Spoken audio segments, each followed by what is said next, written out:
friends, welcome to back my YouTube channel kulumbai lwgwpwr nwgntangमwn gaswikwobw angni mwnse gwdan video फिन konsebao बरायहरनाय थाबाय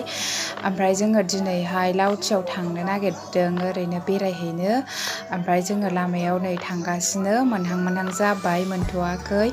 ओमफ्राय नोंथांमोनाथ' बयबो नुजोबखाबाय जानांगौ लावथिखौ ओमफ्राय जोंहा दिनैसो फार्स्ट टाइम ओमफ्राय जोङो दा थांगासिनो ओमफ्राय नोंथांमोनाबो सोरबाफोर नुवाखैबा जोंजों लोगोसे नायलांफाबाय थादो।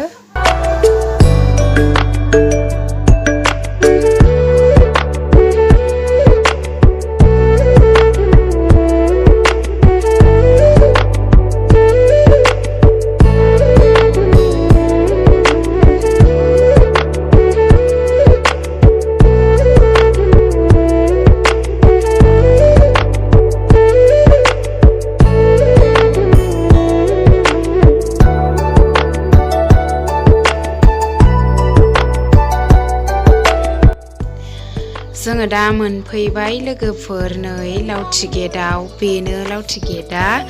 दैया नै फिसा जानानै दंथारो ओमफ्राय बै बालाबारियावहाय पिकनिक जानो बिराद मोजां जागोन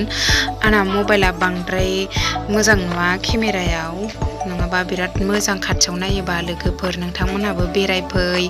निउ इयाराव पिकनिक जाफै जोंहाबो जाफैगोन देग्लाय फैगोन बोसोर गोदानावहाय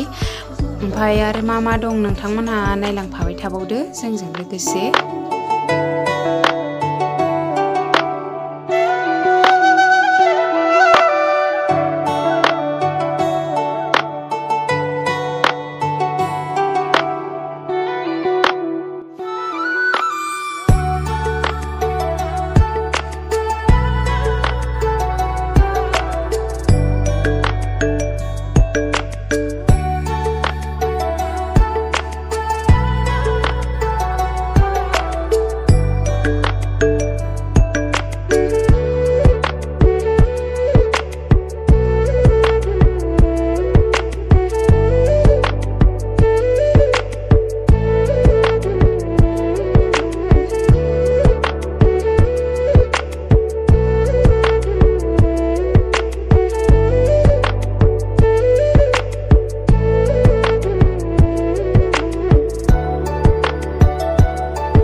दिनैनि ब्लगा बेनोमोन लोगोफोर जोङो बेरायखांजोब्बाय नै बेरायखांनानै न'आव थांनोसै बेलासिबायबो न'आबो एसे गोजान जायो बेनिखायनो जोङो एसे थाब थांनोसै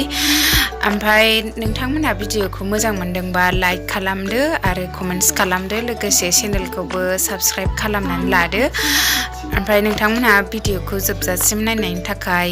थेंक इउ लोगोफोर दिनैनि ब्लगखौ बेयावनो दोनथ'नाय जासिगोन थेंक इउ फर वाचिं।